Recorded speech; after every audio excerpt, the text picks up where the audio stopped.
गरीब बहू का जादुई घास का एसी। एक छोटे से गांव में सरिता अपनी बहू और अपने गरीब परिवार के साथ रह रही थी। बेटा, आज हमें ये रात को सारा काम खत्म करना होगा, कल ये सारा ऑर्डर का सामान जाएगा। माँ, मैं तो कोशिश कर ही रहा था लेकिन घास ही खत्म हो गई। अब आप ही बताओ ना, मैं क्या करूँ? हमारे पास और कोई चारा नहीं है, हमें जंगल से और घास काट कर लानी होगी।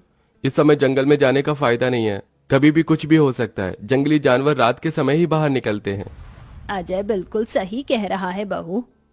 अरे माँ जी, हम दो लोग अगर जाएंगे तो कोई जानवर पास नहीं आएगा, और फिर इतनी जल्दी कोई जानवर हमला नहीं करता। हमें ये ऑर्डर कल देना है, आप ये भी तो सोचिए। लेकिन बहू। माँ जी, आप चिंता मत कीजिए, कुछ नहीं होगा। बस आप बच्चों के पास ही रहना और उनका ख्याल रखना। अगर ये ऑर्डर नहीं गया तो बच्चों के लिए हम गर्मी से बचने के लिए कूलर भी नहीं खरीद पाएंगे। सरिता की बहू भाविका और उसका बेटा, वो तीनों घास से पंखे कूलर बनाने का काम किया करते थे, इसलिए उन्हें घास की जरूरत पड़ती थी। वह आधी रात के समय जंगल में जाते हैं।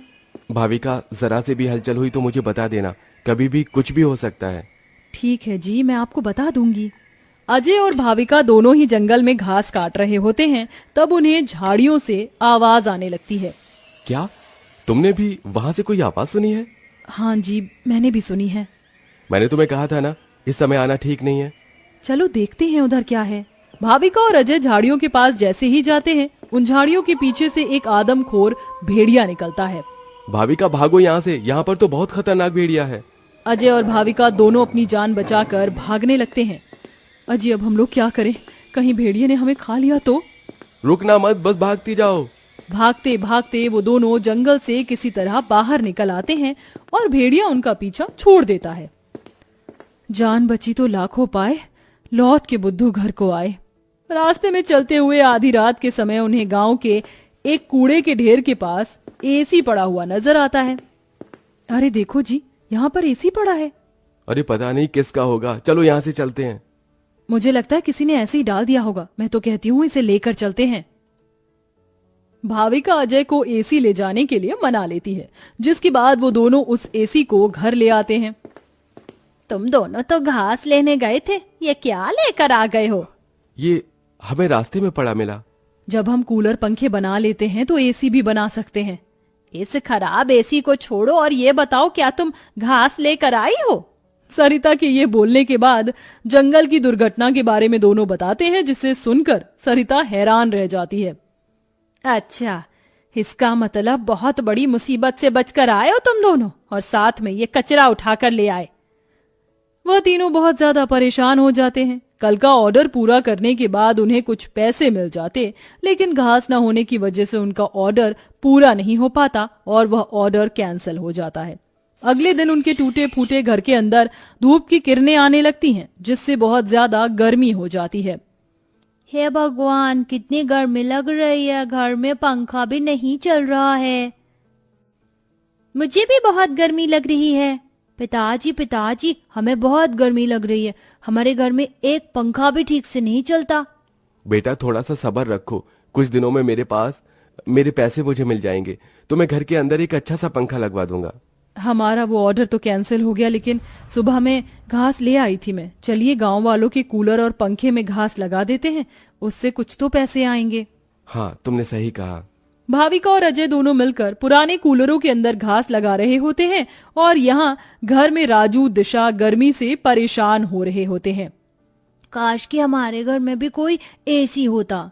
तभी दिशा की नजर उसके पिता के लाए हुए एसी के ऊपर पड़ती है।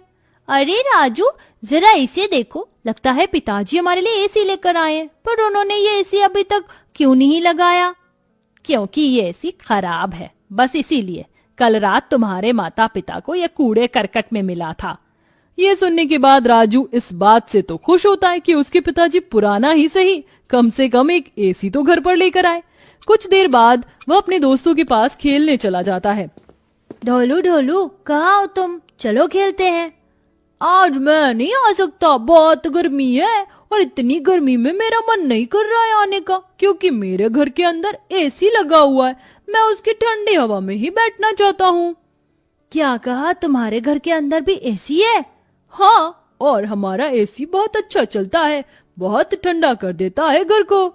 राजू यह सुनकर बहुत खुश होता है। वह वापस अपने घर पर आता है और अपने पिता से कहता है, पिताजी पिताजी मेरे लिए एसी ठीक कर दीजिए, बहुत गर्मी होती है घर के अंदर, मेरे सभी दोस्तों के पास एसी है। राजू बेटा, मैं एसी ठीक करने वाला नहीं हूँ। कहीं मुझसे एसी खराब हो गया तो ज्यादा पैसे चले जाएंगे उसे ठीक करवाने में। अरे पिताजी आप तो एक्सपर्ट हो, आपको तो सब कुछ आता है, आप एसी को भी ठीक कर दोगे मुझे पता है। राजू के कहने पर अजय एसी को ठीक करने की कोशिश करता है।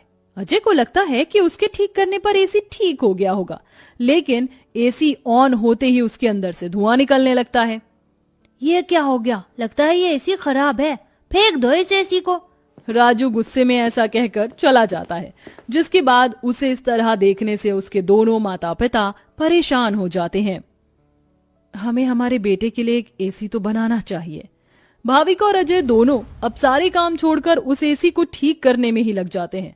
वह उसकी ठंडी हवा खाने के लिए उसके चारों तरफ हरी घास लगा देते हैं, जिससे कि उस एसी की हवा और भी ज्यादा ठंडी हो जाए। चलो अब एसी तैयार है, इसे चलाकर देखते हैं। भाविका जैसे ही घास का एसी चलाती है, अचानक से उस एसी के आंख नाक मुंह बन जाते हैं। क्या बात है, तुमने तो मुझे बिल्कुल नए जैसा बना दिया है, लेकिन समझ नहीं आ रहा कि तुमने मेरे ऊपर ये घास क्यों लगाई है। एसी को बात करते हुए देख वो सभी डर जाते हैं। अरे हाँ सॉरी, मुझे माफ करना, मैं अपने आप को इंट्रोड्यूस करना भूल गया। मैं एक जादुई एसी हूँ, मेरे पास परी लोक की शक्तियां हैं, मैं गरीबों की मदद करता हूँ और तुम्हें मेरी बहुत ज्यादा जरूरत थी, लेकिन मैं खराब होने की वजह से अपनी शक्तियां इस्तेमाल नहीं कर सकता था। तुमने मुझे ठीक कर दिया, उसके लिए तुम्हारा बहुत बहुत शुक्रिया। माँ पिताजी देखो, ये एसी तो बात भी करता है। हाँ, तुमने बिल्कुल सही कहा, ये तो कोई जादुई एसी है।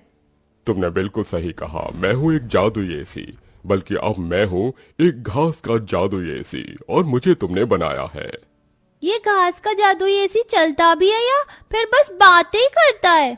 तभी जादुई एसी के अंदर से ठंडी ठंडी हवाओं के साथ घास के बने हुए एसी निकलने लगते हैं। अरे वाह, इसकी ठंडी हवाओं के साथ इसके अंदर से तो घास के बने एसी भी निकल रहे हैं। यही तो मेरा जादुई कमाल है, मेरी ठंडी हवाओं के साथ तुम्हें घास का एसी भी मिलेंगे। ये तो सोने पर सुहागा हो गया। ऐसा जादुई एसी मैंने कभी नहीं देखा। अब उनके पास इतने सारे घास के एसी हो गए थे जिन्हें वह देखकर सोच में पड़ जाते हैं। आजकल बाजार में एसी बहुत महंगा मिलता है, हम घास के बने हुए सस्ते एसी बेचकर पैसे कमा सकते हैं। सही कहा माँ आपने, पर क्या लोग घास के बने एसी खरीदना चाहेंगे? सरिता यह सुनकर थोड़ी देर चुप हो जाती है। हमें पहले एसी बेचकर देखना चाहिए। इस तरह भाविका और अजय दोनों मिलकर बाजार में घास के बने एसी बेचने के लिए चले जाते हैं, जहां घास के बने एसी देखकर सभी लोग हैरान रह जाते हैं। एसी तो बहुत देखे, लेकिन ऐसा एसी नहीं देखा, ये तो बहुत अलग है। घास से बने एसी मैं भी खरीदना चाहूंगी। कितने का है एक? ज्यादा नहीं, मात्र 1000 रुपए का है। आजकल एसी 30-40 हजार तक मिलते और तुम इतने सस्ते में बिल्कुल कौड़ियों के भाव बेच रहे हो। चलो मुझे एक दे दो। कोमोलिका के खरीदने के बाद वहां और भी लोग उन दोनों से एसी खरीदते हैं। इसी के चलते उनकी अच्छी खासी बिक्री हो जाती है और सारे एसी बिक जाते हैं। आज का ये आखिरी एसी बचा है, इसे मैं अपने घर में लगाऊंगा। अजय घास का एक एसी अपने घर में भी लगा देता है और घास के जादुई एसी का इस्तेमाल वो बस तभी करता है जब उसे एसी बेचने के लिए पैसे चाहिए होते हैं। जादुई घास के एसी, अपनी ठंडी ठंडी हवाएं दो, जिससे मुझे तुम्हारे जादुई घास के एसी मिले। अजय के इतना बोलते ही जादुई घास के एसी के अंदर से ठंडी ठंडी हवाओं के साथ घास के बने एसी निकल आते हैं। इस तरह धीरे धीरे अजय अपना घास के बने एसी का बहुत बड़ा बिजनेस खोल लेता है और धीरे धीरे उसकी सारी परेशानियां खत्म हो जाती हैं। अब वह गरीब परिवार खुशी खुशी रहने लगता है।